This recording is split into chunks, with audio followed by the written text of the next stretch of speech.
오늘 우리가 함께 은혜 받고자 하는 말씀의 제목은 소중한 것으로 섬길 소중한 사람들이라는 제목으로 함께 은혜 받기를 원합니다.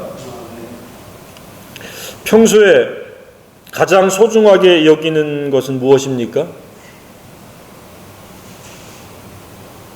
사람마다 차이가 있으리라고 생각되어집니다. 어느 누구에게는 자기 자신일 수도 있고 또 그 누구에게는 가족일 수도 있고 아니면 좀 더 구체적으로 자신의 건강을 가장 소중하게 여기는 사람도 있고 어떤 사람은 명예, 자존감을 가장 소중하게 여기는 사람도 있습니다. 또 어떤 사람에게는 오직 돈이 자기에게 가장 소중한 것이라고 여기고 사는 사람도 있습니다.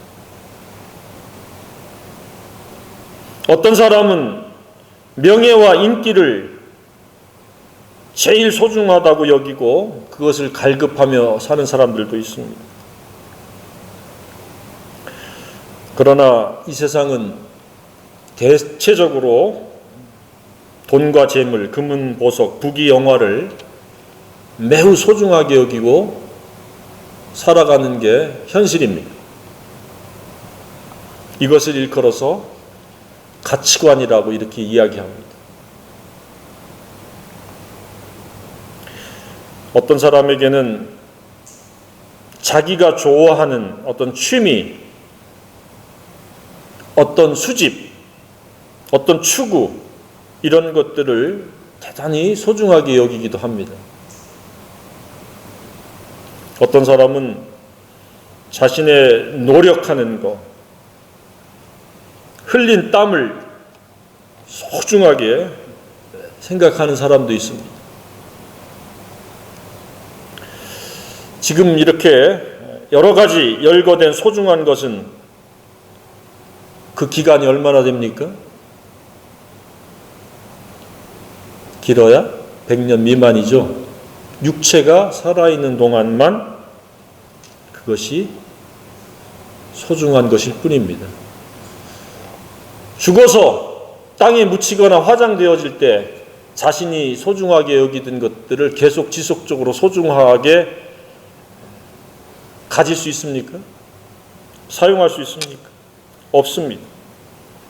한마디로 대부분의 사람들이 생각하는 소중한 것들은 저차원, 사라질 소중한 것들입니다.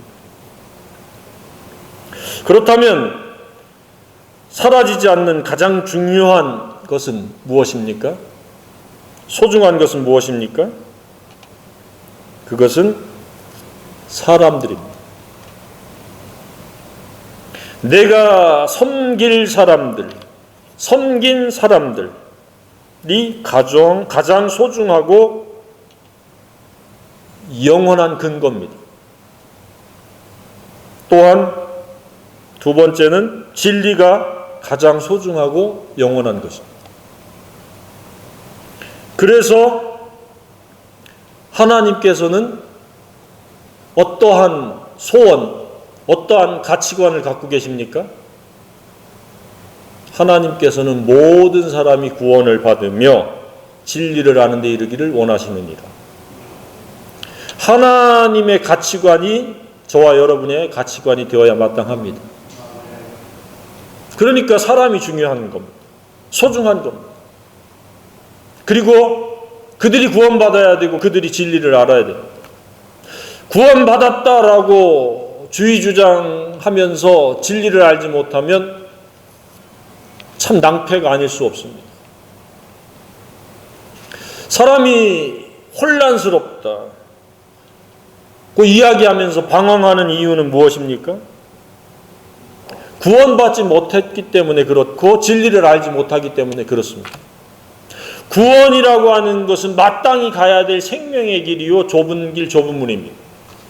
그 길을 벗어나면 혼란입니다.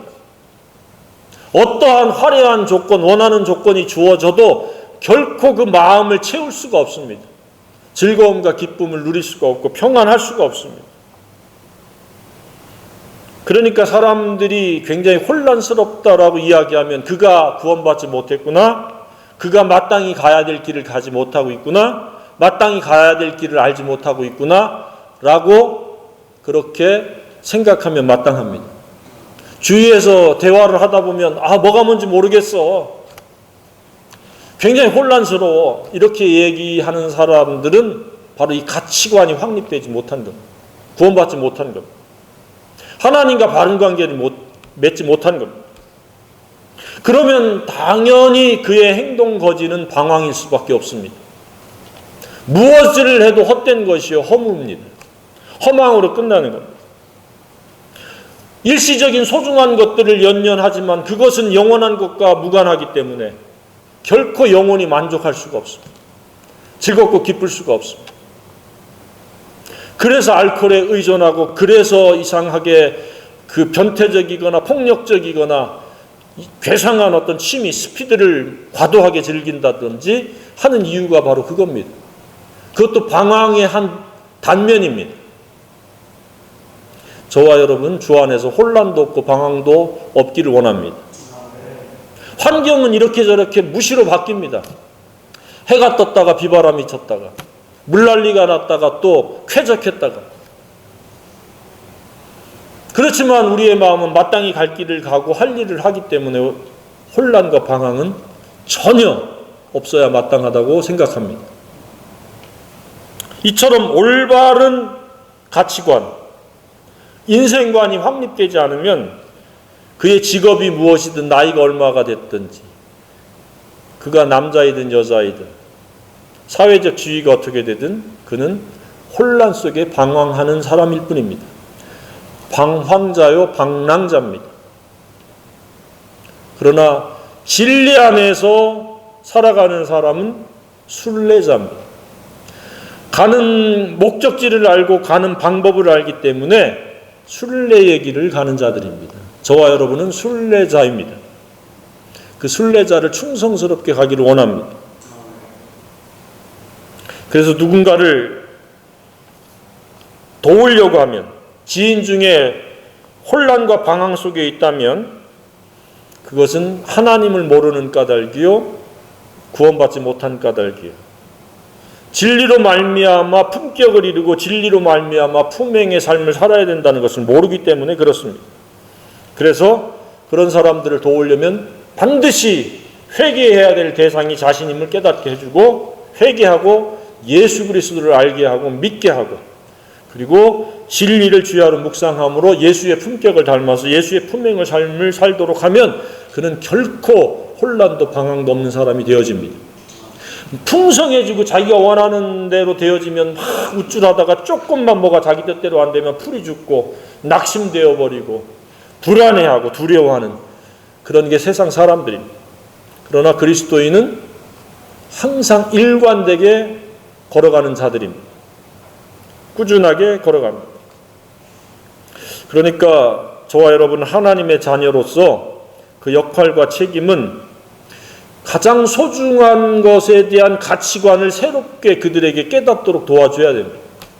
그들은 은과 금이 가치관이고 명예가 가치관이고 인기가 가치관이니까 그것만 있으면 자기가 행복할 줄 아는데 결코 행복할 수 없습니다.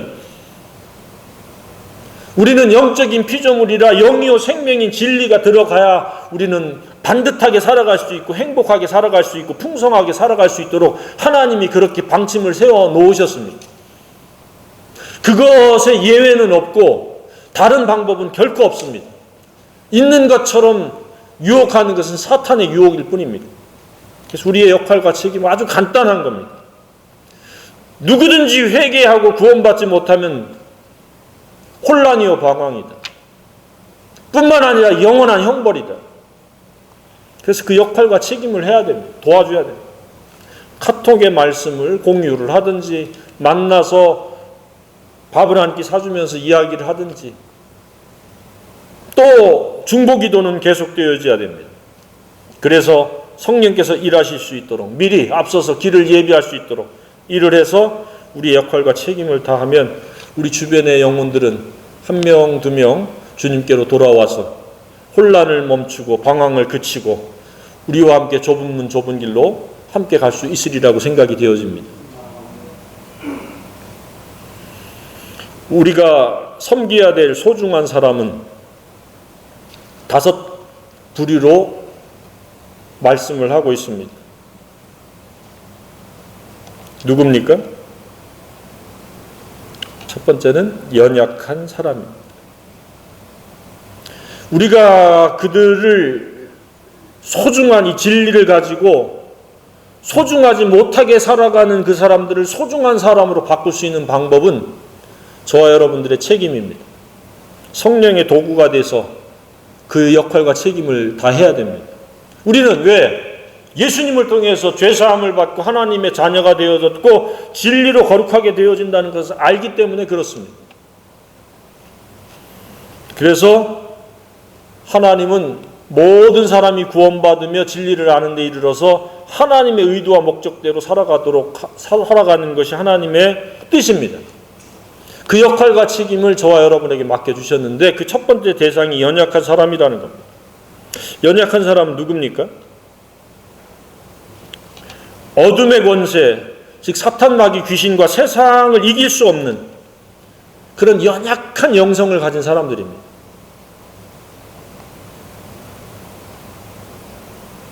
그러니까 말씀을 듣기는 들어도 진리에 순종하지 못하고 그냥 금방금방 세상에 물들고 세상의 어떤 그 흐름에 그냥 동조하고 이길 수가 없는 산 물고기처럼 거슬러 올라가지 못하는 이 연약한 사람들을 우리가 도와야 됩니다. 그런 사람이 주변에 몇 명이나 됩니까? 1명일 수도 있고 2사람일 수도 있고 여러 명일 수도 있습니다. 성령께서 보여주시고 허락하신 사람들이 있다면 그들에 대해서 침묵하거나 무관심할 수가 없습니다. 첫째는 중보기도해야 되고 두 번째는 적극적인 능동적인 만남과 접촉이 필요합니다. 그들이 세상을 이길 수 있고 사탄을 이길 수 있고 귀신을 이길 수 있고 현상에 대해서 잘못된 현상에 대해서 구별하면서 성별되게 살아갈 수 있도록 강한 영성의 사람이 되도록 진리의 사람이 되도록 우리가 도와줘야 됩니다. 격려해야 됩니다.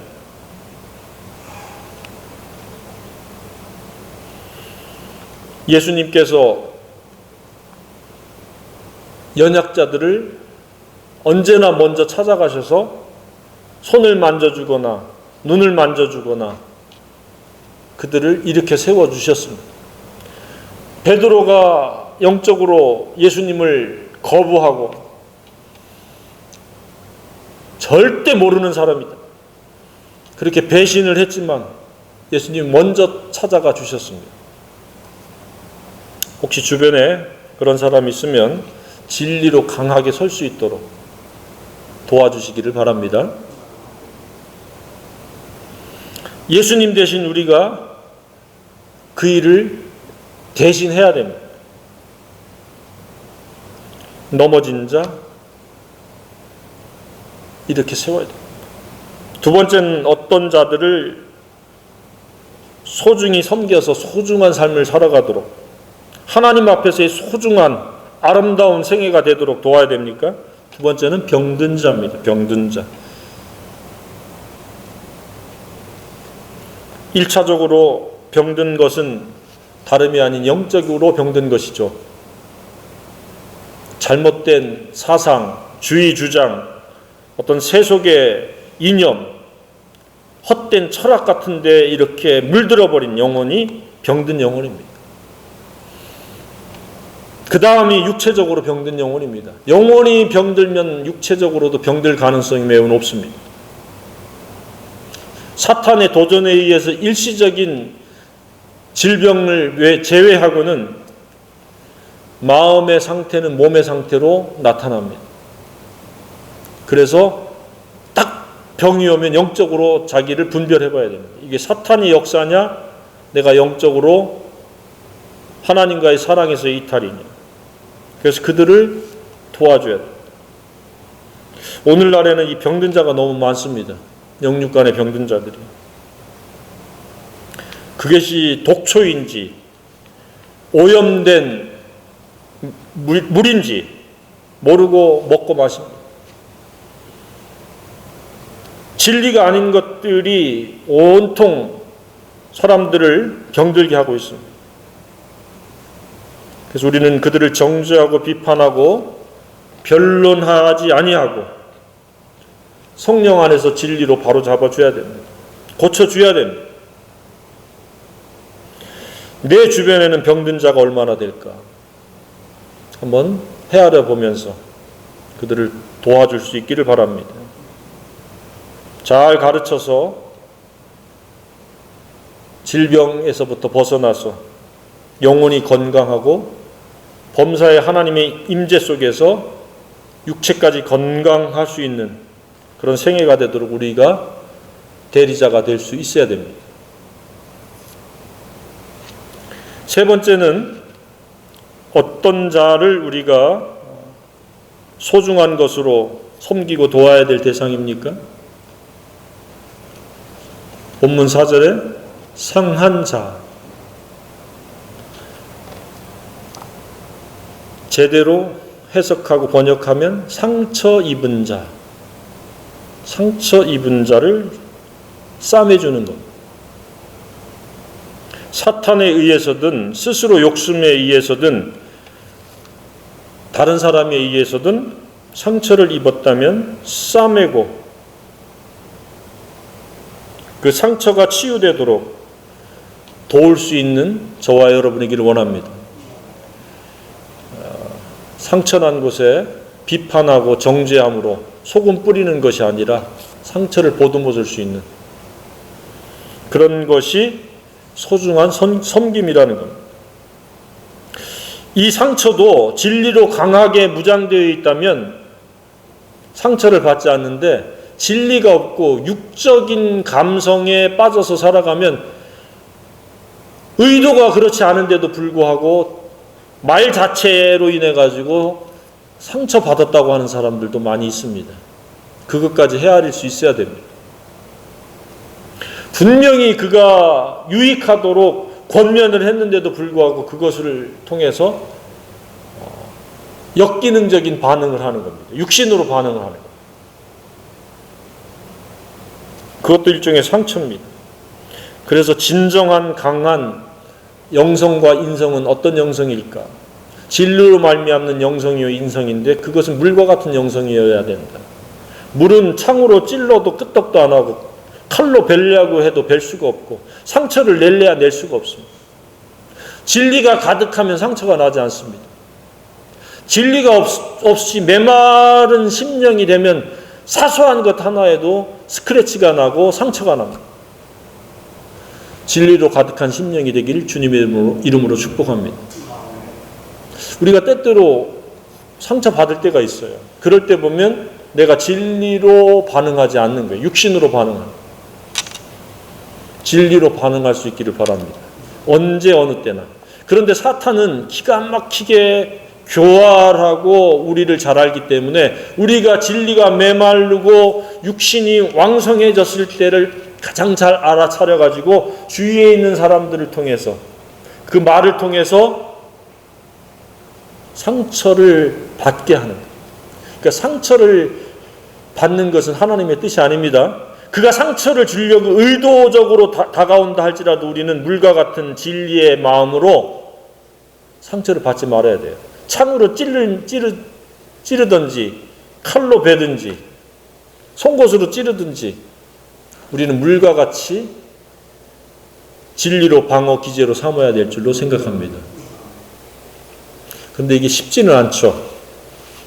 영적으로 굉장히 성숙해야 이게 가능합니다. 그리고 항상 꾸준히 성령 충만할 때만이 그렇습니다. 무슨 소리를 하든지 우리가 상처를 안 받는데 영적이지 못하면 아주 사소한 것 아무것도 아닌 것 가지고도 문제를 삼고 갈등의 씨앗을 만들어버리고 그리고 그걸 상처받았다고 주절주절되면서 관계가 멀어집니다. 상처받는 것 하나님의 뜻이 아닌데 혹 받았다면 도울 수 있는 저와 여러분이기를 원합니다. 그걸 내적 치유라고도 또 이렇게 얘기를 합니다. 상처받지 않을 그러한 품격을 만들어주는 겁니다. 세워주는 겁니다. 자, 네 번째, 우리가 소중히 섬길 대상, 그래서 그들이 소중한 삶을 살아가도록 할 대상은 누굽니까? 여기 우리말로는 쫓기는 자라고 이렇게 번역이 되어 있는데, 직역하면 방황하는 자. 쫓기는 자가 아니라 어떤 자라고요? 방황하는 자다. 그들을 어떻게 해요? 돌아오고. 더 이상 넓은 문 넓은 길로 가가지고 방황하는 것을 멈추고 좁은 문 좁은 길로 돌아오도록 해야 됩니다. 즉 마땅히 갈 길이 무엇인지 알게 하고 해야 될 일이 무엇인지 깨닫도록 해서 그것을 따라 살아가도록, 그러니까 가치관과 인생관을 새롭게 도와주는 것. 그런 사람들은 주변에 너무 많죠. 널려 있죠. 그 중에서도 하나님께서, 성령께서 보여주시는 대상이 있다면 집중적으로 그를 위해서 기도하고 그와 접촉할 수 있기를 바랍니다. 그래서 방황을 멈추고 진리의 길, 생명의 길, 그리고 영원한 길 함께 갈 수 있어야 됩니다. 너무도 많은 사람들이 이 방황의 길을 갑니다. 가치관과 인생관이 왜곡되어 있고 잘못되어 있고 사탄이 흩뿌려 놓은 그러한 가치관을 부여잡고 사탄의 방법으로 살아가기 때문에 그렇습니다. 그래서 모든 사람이 구원받아야 되고 진리를 아는 데 이르러야 됩니다. 하나님의 가치관이 저와 여러분의 가치관이요, 그것이 실현될 수 있도록 우리는 끊임없이 기도해야 되고 함께 격려하고 함께 힘을 보태야 됩니다. 그래서 삼겹줄이 돼서 한 사람을 건지고 이겹줄이 돼서 주님과 삼겹줄이 돼서 또 건지고, 그렇지 않으면 우리는 오히려 우리가 방황하는 자가 될 수 있습니다. 다섯 번째로 누구를 소중히 섬길 대상입니까? 잃어버린 자. 잃어버린 자. 예수님께서 이 땅에 오신 이유가 무엇이라고 스스로 밝히셨습니까? 인자에 온 것은 잃어버린 자를 찾아 구원하려 함이니라. 그러니까 사람을 소중하게 여기시는 거예요, 하나님. 그리고 소중하게 여길 뿐만 아니라 구체적으로 그들을 섬긴 거예요. 육체로 오셨습니다. 십자가의 죽으심과 부활하심. 그러니 우리도 동일한 하나님의 마음, 예수님의 심정을 가져야 됩니다. 한 사람이라도 구원을 받아야 됩니다. 한 사람을 그리스도 앞으로 인도해서 진리를 알게 하면 그 다음에 두 사람, 세 사람은 매우 쉽습니다. 저와 여러분의 남은 생애가 그것들이 계속 꼬리에 꼬리를 밀고 새끼에 새끼를 치는 그런 복음의 생애가 되기를 원합니다. 저는 그걸 갈망합니다. 이 현장이 아닐지라도 어디선가 누군가에게 의해서 복음이 계속 확장되어지고 전파됨으로 말미암아 누군가가 어디서 구원받고 누군가가 어디서 진리를 알게 되고, 그래서 진리로 품격을 이루고 진리의 품행의 삶을 살아갈 수 있다면 그것보다 좋은 일은 없습니다. 그래서 시간이 주어졌고, 그래서 은사가 주어졌고, 재능이 주어졌고, 하나님께서 물질을 우리에게 허락해 주시는 겁니다. 나머지들은 다 수단입니다. 이처럼 아버지 하나님의 마음은 한 사람도 잃어버려지지 않는 것이 아버지의 마음입니다. 드라크마 비유가 그렇고 이른 양의 비유가 그러고 돌아온 탕자가 그런 겁니다. 천군 천사들과 함께 한 나라에서 사자들과 함께 기뻐하신다고 그랬습니다. 한 사람이 회개해서 돌아오면. 그렇게 아버지를 기쁘시게 하는 가치관이요 인생관이기를 주님의 이름으로 축복합니다. 그러니까 그것을 지금 시도를 못할지라도 마음은 항상 그것이 전부이어야 하는 겁니다. 내 주위에 누군가가 구원받아야 돼.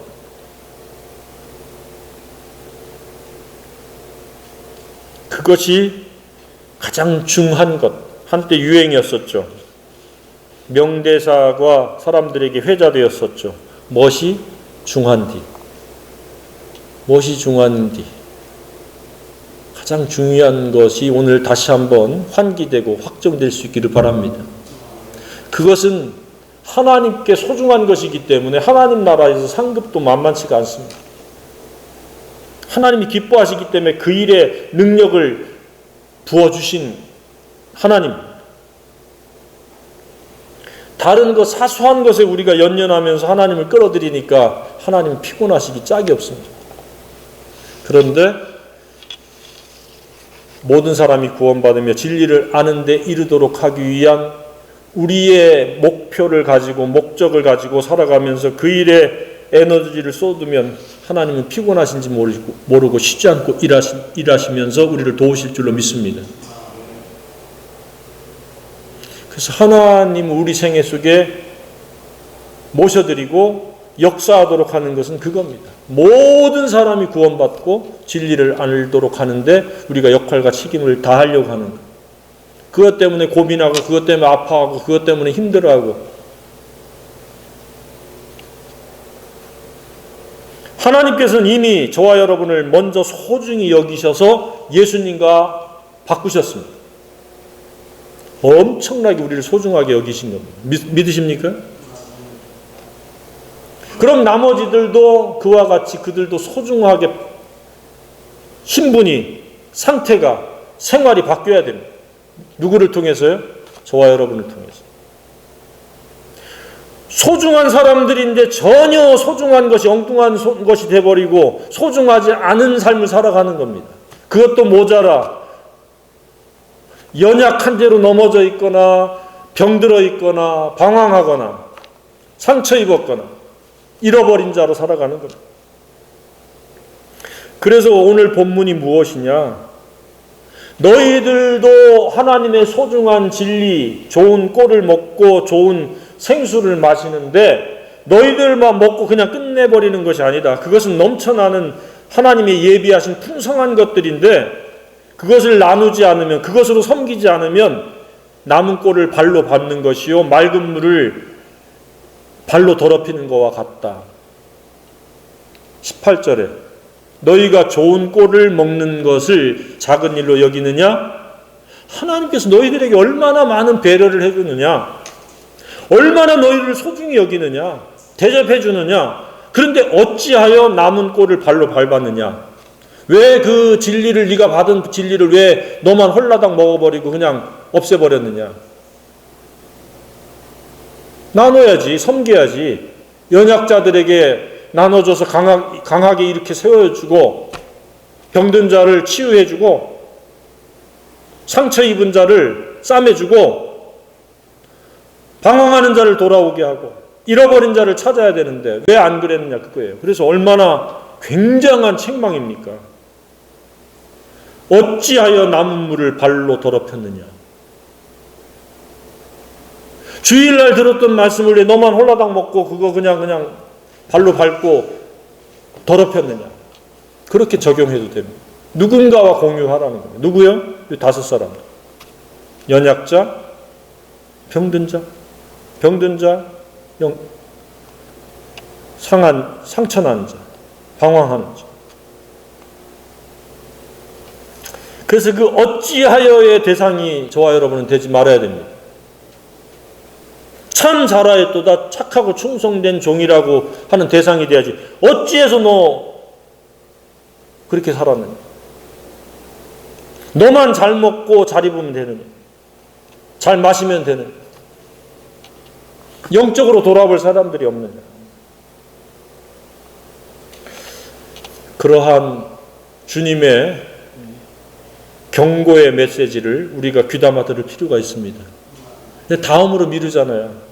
알아서 하겠지. 물론 강력하게 양심에 화인 맞아서 도망간 사람은 우리가 감당할 수 없습니다. 그런 사람을 제외하면 우리는 연약자를 강하게 세워야 됩니다. 진리로 무장시켜서 사탄 마귀 귀신 세상을 이기고 자기의 그 자아의 그 모든 더러운 것, 악한 것들을 이길 수 있도록 도와줘야 돼요. 진리가 아니면 그들을 강하게 할 수도 없고 고칠 수도 없고 싸맬 수도 없고 돌아오게 할 수도 없습니다. 진리만이 그들을 치유하고 회복하고 살릴 수 있고 바른 길을 가도록 할 수 있습니다. 방법이 아닙니다. 우직하게 오직 진리 하나만으로 그들에게 다가가길 바랍니다. 그래서 그들이 완악해가지고 노하면 그들 말고 또 다른 사람을 찾아야 됩니다. 근데 완악하지 않은데 몰라서 그렇다면은 그들을 가르쳐야 됩니다. 마땅히 갈 길은 오직 예수로 말미암는 길밖에 없다. 왜? 예수님이 그렇게 말씀하셨잖아요. 내가 유일한 길이요, 유일한 진리요, 유일한 생명이다. 그럼 나머지는 아니라는 거예요. 예수님 유일한 길입니다. 마땅히 갈 길입니다. 그분이 생명입니다. 그분이 진리입니다. 빛입니다. 그래서 그 진리를 공급받아야 되고 진리로 강하게 무장돼야 되고 우리도 연약자가 되면 또 다른 연약자를 도울 수 없습니다. 우리 자신도 그냥 늘 사탄의 그 도전 속에서 불안하고 두려움 속에서 살아갈 수밖에 없습니다. 강하고 담대한 여호수아와 같은 영성이기를 주님의 이름으로 축복합니다. 그가 왜 강하고 담대한 영성을 유지할 수 있었어요? 주야로 말씀을 묵상했잖아요. 왜 다윗이 하나님의 마음에 합한 자였어요? 그가 주야로 말씀을 묵상했기 때문에 그렇습니다. 진리만이 우리를 강하게 할 수 있습니다. 각오와 결심으로 강할 것 같으면 저 어디 특공훈련이나 해병훈련 가서 받으면 되겠죠. 일시적으로 그게 혼으로 강할 수 있지만 영으로 강한 것은 아닙니다. 영으로 강한 것은 오직 진리 하나입니다. 진리가 가득하면 우리는 물과 같아요. 찌를 수도 없고 자를 수도 없고 상처낼 수도 없습니다. 그렇게 강하게 우리가 세워질 수 있고 우리가 강함으로 또 다른 사람을 세울 수 있습니다. 그 노하우를 다른 사람과 공유할 수가 있습니다. 오늘 이 말씀 앞에서 우리는 살펴봐야 됩니다. 나는 뒤바뀐 소중함으로 살아가고 있지는 않은가. 세상의 가치관을 끌어들여서 그것에 연연하면서 양발을 걸치고 살아가지는 않은가. 물론 일을 해서 우리가 경제활동을 해야 됩니다. 그래야 누군가 밥을 한 끼 사줄 수가 있고 우리도 삶을 유지할 수가 있지만 그것이 목적이 돼서는 아니 되는 겁니다. 그것을 통해서 우리는 복음을 전하는 수단으로 삼아야 된다는 겁니다. 그 목적이 뒤바뀌기 때문에 우리가 매일 경제적으로 어려움을 당할 수도 있다는 사실입니다. 우선순위를 바꾸시길 바랍니다. 일을 하되 복음을 위해서 먹고 살기 위해서 일하는 게 아니라 복음을 위해서 일을 하면 하나님 기뻐하십니다. 그 생애를 축복하십니다. 사람들을 소중하게 섬기는 일에 내가 신실하지 못했다면 회개하고 소중한 진리로 소중한 사람들이 될 수 있도록 돕는 역할과 책임을 다할 수 있기를 바랍니다. 그렇게 된다면 그 생애는 하나님이 복 주시는 생애가 됩니다. 하나님이 함께 하시는 것을 경험할 수 있으리라고 확신합니다. 너희는 가서 모든 족속으로 제자를 삼아 아들과 아버지와 성령의 이름으로 침례를 주고 내가 너희에게 분반 모든 것을 가르쳐 지키게 하라. 보라, 세상 끝날까지 내가 너희와 항상 함께 있으리라. 복음을 전하는 일에 우리 주님은 함께 하십니다. 그 함께 하심을 체험하고 경험할 수 있기를 바랍니다. 좋은 꼴, 맑은 물을 마시는 것을 감사할 수 있기를 바랍니다. 누구에게나 좋은 꼴, 맑은 물을 마시는 것이 아닙니다. 진리를 공급받는 것은 정말로 하나님의 은혜 중에 은혜입니다. 그 은혜가 저와 여러분에게 있으니 얼마나 감사한 일입니까? 그런데 저와 여러분만 먹는 것이 아니라 또 다른 사람들에게 제공할 수 있는 저와 여러분이기를 원합니다. 소중한 것으로 소중한 사람들을 섬기는 남은 생애가 되기를 주님의 이름으로 축복합니다.